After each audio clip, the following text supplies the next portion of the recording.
Thank you, Tom. Thank you for having me, and I'm excited to share the work that Sarah does with you today. As Tom mentioned, my name is Namaka, and I coordinate the Emergency Grant Program at the Cultural Emergency Response. In its core, SARE is a funding organization that was established in 2003 as a program under the Prince Claus Fund. But as of 2022, we spun off into an independent organization so that we could continue to do the work of that we started since 2003.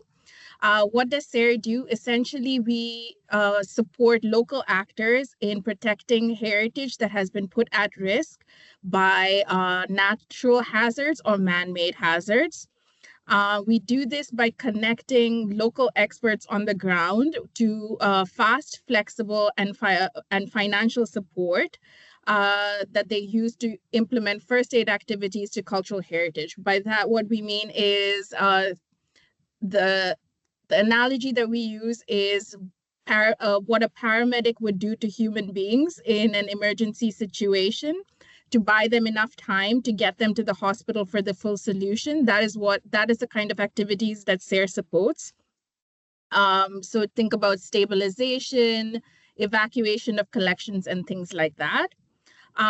We always work in direct collaboration with local partners because one of the main things that we hope to do through our work, the impact that we hope to have, is the decentralization of the cultural aid sector. And one of the key ways that we work really is to reinforce and strengthen existing capacities that exist within the local context in which the partners are responding. I think before we go forward, I think it would be really interesting to understand the core principles that guide the work of SARE. The three principles are that our work is people-centered. By that, we mean that for us, heritage is about people. And what that means for me as someone who evaluates the applications and reaches out and makes these connections is that heritage is the meaning making around a space or object. For us, it really is the stories, traditions, and practices around tangible heritage that keeps it alive. That's where the value of cultural heritage for SARE lies. So what that means for SARE is protecting heritage then is more about protecting the connection between the tangible heritage and the community that uses it and keeps its memories and stories alive. For us, then, do no harm means doing everything possible to make sure that nothing we support, none of the activities we support, sever or interrupt that connection between the community and the thing being protected. Something that we also believe in very strongly, and this ties into the idea of shifting the power and decentralizing response, is that the best way to have cultural heritage be protected in an emergency situation is to make sure that the local experts are their existing capacities are reinforced and that they have access to the resources that they need to implement things that they already know how to do. And one of the core ways of working is really about core ways that SARE likes to work is really about creating enough space enough space on the ground by connecting the local experts to financial resources and technical advice when they need it, to really make decisions themselves about how best to protect what has been damaged. And I thought that it would be a good idea to give you a little bit of concrete examples of what first aid to cultural heritage looks like. The first one is a response in Myanmar to Typhoon Yagi in September 2024, which caused the flooding of 65 townships and affected over 1 million people. The 13 villages in the Nyang Shui Township that was located around Inla Lake in Shan State were hit particularly hard, with 80% of the township submerged. This meant that the weaving community, there was a really strong weaving community there, particularly around the tradition of Inla Ikat or Inla Zinmai, a unique craft that stands out within the tapestry of Myanmar's rich textile heritage. There were 400 weavers who worked in that township and were the primary custodians of this intangible heritage. And producing this textile had become their primary income source for at least 200 of the 400 weavers that practiced the craft there. Because of Typhoon Yagi and the submersion of their houses, a lot of their equipment suffered water damage and was not able to be used. The looms that they had been using were made of lower quality wood, which meant that they did not survive being submerged under the water. They lost all the yarn, they lost all the equipment that they would use to produce this craft. So something that SARE supported together was working with the Turquoise Mountains Myanmar office to provide 62 weavers with new looms made of higher quality wood that were going to be locally produced.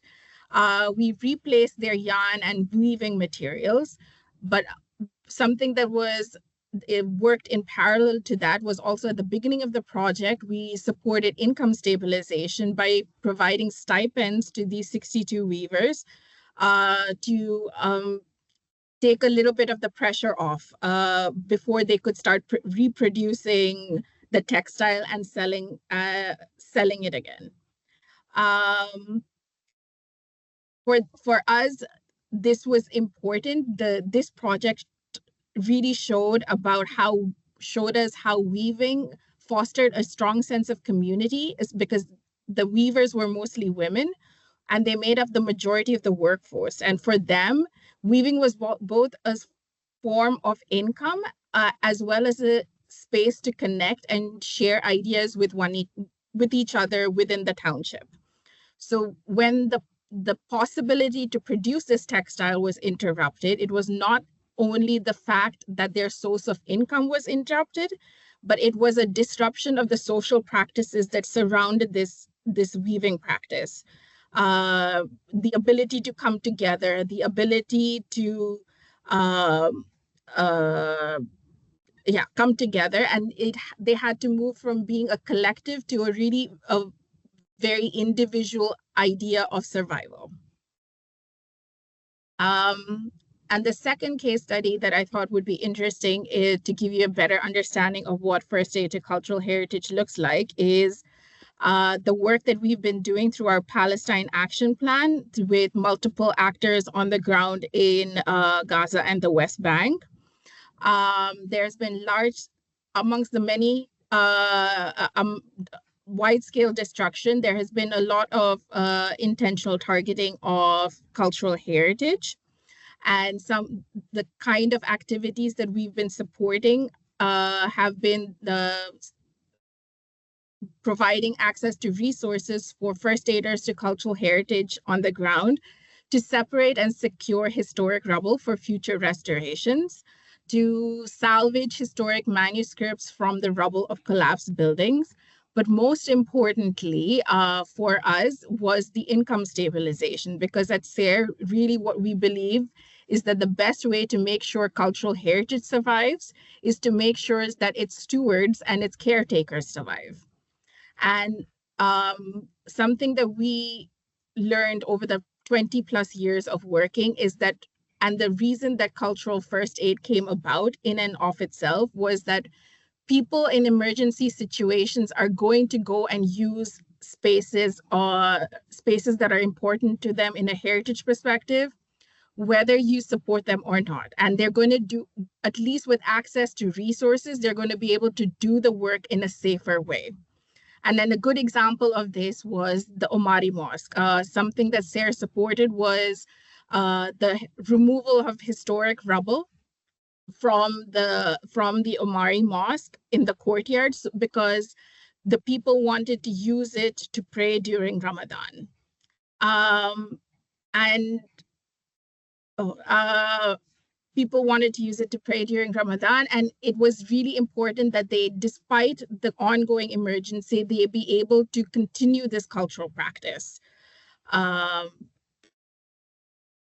and very shortly, because I'm aware of my presentation time, how does this impact, how does protecting culture in crisis impact people? For me, it all revolves around the idea of agency. Emergencies, in my understanding of it, really rip away people's agency and their ability to make decisions. They're put in situations that are not of their own making, and to I think the psychosocial way of component of surviving an emergency beyond food, water, clothing, shelter is really involves this reclamation of an agency that has been stripped away. And so the core of SARE's work really is about making enough space and facilitating an access of financial and technical resources to people who are already on the ground withstanding the emergency so that they can start to make their own decisions and have a safe space within which they can reclaim and enact their own agency. Um, and for safeguarding culture in crisis is not just about making sure the past can continue to be transmitted into future generations, but our work in Palestine, for example, has really brought home the point of it's not just about transferring from the past to the present and to the future. It's about meaning making in the moment as well. The people working on these sites now become part of its history. The generations down the line, their descendants will be able to, 50, 60 years down the line, will be able to refer back to this moment and talk about how their grandparents were part of safeguarding things that were important to their identity, both now in this moment, but also in the future. And in that way, it shows you how the personal story of a personal family story becomes intertwined with a more existential story that is bigger than the person and the individual in and of itself. And I think that is what SARE really works to protect.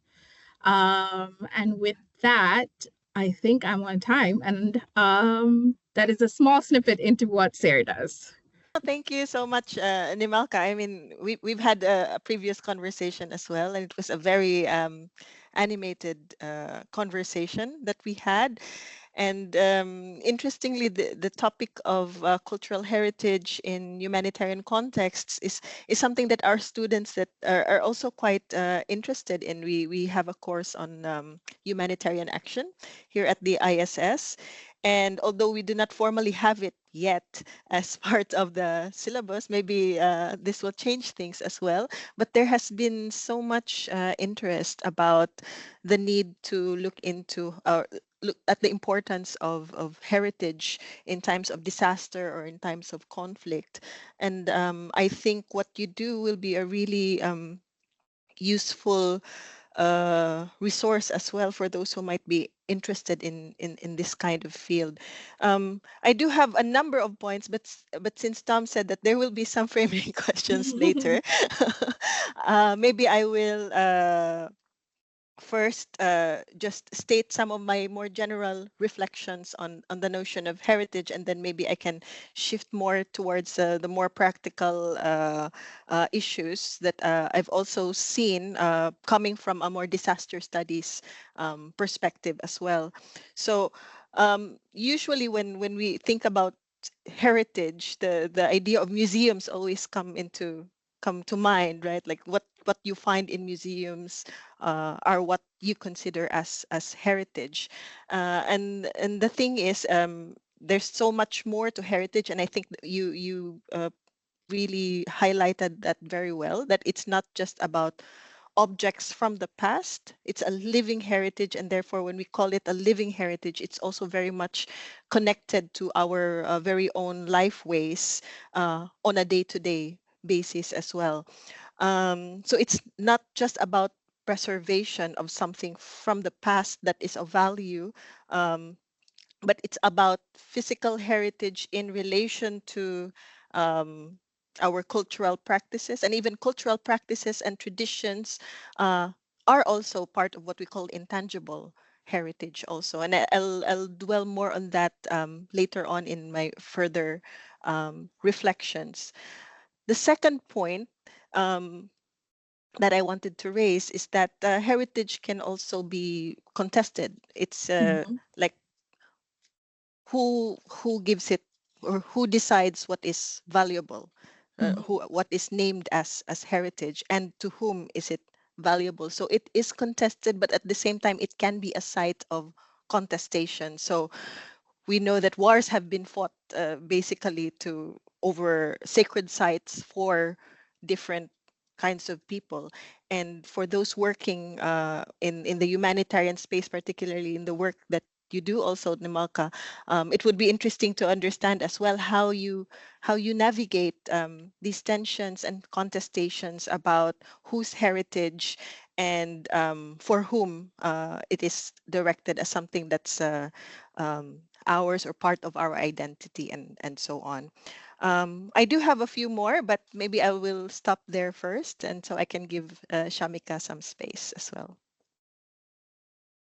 Thank you both for leading and giving very interesting pointers to think through further. When Nimarka was sharing her presentation, I couldn't help not thinking through some of the concepts and theories that in conflict and peace studies that I use to reinterpret some of that, even to kind of, bolster your own interpretation, how to link it to trauma healing and, social healing aspect of that. And I was like, going bonkers in my head in a good way. So it's giving quite a lot of thoughts. One thing I would like to bring to the discussion is that culture is actually, you can interpret it so many different ways, but as a primarily a kind of, survival trait. I think your example, the first example, really kind of, brought that out very, like in a very profound way. And also culture as a system of meaning making, where people find their place on earth. And, so, but the thing is that because I work in conflict and peace, particularly in armed violence context, as Kyra rightly pointed out, it is being contested. Finally, it comes down to the clashing of the meaning making systems, the worldview clash. So these are very hard kind of, conflicts to even to intervene, to resolve. How do we help people to like, negotiate that? So I always try to look at from a bit of a constructivist point of view, try to see where are the opportunities that crisis and conflict brings us to shape the new narrative, a new culture. The culture is, of course, it is not changing as fast as everything else around it, and but not to look at it as a static, way. So how to exploit the situation in a way for better to bring new kind of angles to culture where there's more collaboration and collective survival and shared vision for the future can be. Because if you look around all these cultures, at least the cultures that I come across in my work, they're all partly kind of invented the traditions and things. So the meanings that people attach to different things can be kind of overcome if they are kind of clashing with one another and making violence as like way in which that they want to settle. So for me, it is also very important and interesting to see culture in a very dynamic way. Of course, as an embodied and, as a survival trait, and also as a process of trauma healing. Because culture is something that, where exactly as you both presented, brings people together, that collective survival can be somehow, maintained, of course, through negotiations. And also, as I said, the opportunity to re-articulate and renegotiate some of the power imbalances that were already in that previous culture, which was not changing, particularly when it comes to women. And, you see how in traditional cultures, sometimes it can be kind of, quite damaging to kind of, progress, the growth, and to being integrated and, inclusiveness. So, yeah, so for me, it's very interesting because sometimes people have these culture wars, even in diplomacy. You can really co-opt this culture, heritage for anything that you want. So we have to be much more careful, but also to embrace that, vulnerability and also the dynamism that it brings to us, and be smart enough how to kind of, engage with it, work it for the better kind of a situation. Maybe I'll stop there, but I have also more notes, but I just stop it here. I think both of you, Kara and Shamika, were talking, picked up on the idea of culture, heritage spaces sometimes being a way of a place of where clashes happen because of clashing meaning-making systems, I think you said, Shamika. And I think that's really interesting. And I think we get a lot more airtime and newspaper time or media time focusing on the ways that culture, heritage is used as emblem of, focusing on the ways that heritage is a means of separating us. But through our work, something that I really love is the way that you have an opportunity to see the way that heritage spaces are used to resist that, and rather used as spaces of communication, problem solving, and to kind of overcome differences. Because it's heritage is not just the religious spaces, but we think about it as also cultural spaces where, like, theaters and intangible heritage, for lack of a better word, is performed. Or in Palestine, there are a lot of historic houses that hold cultural centers. And in these cultural centers host book discussions and debates and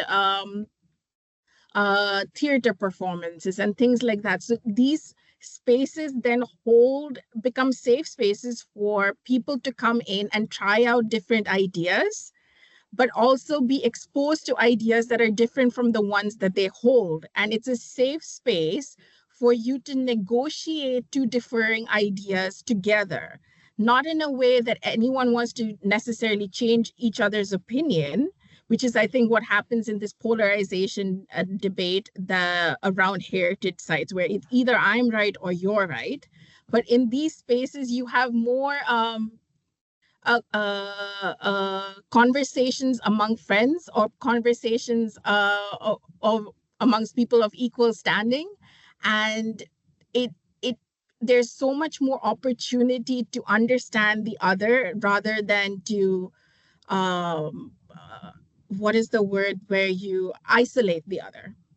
And I think it's important to remember. I think that also connects with the idea of heritage is such a fluid concept. It's not just the big heritage sites, it's the smaller places that are unregistered, not necessarily on people's radar, but are important to the communities that living around it, where ideas are shared and conversations are had, debates are had, and things like that. And so I thought it was a really interesting point that both of you picked up on.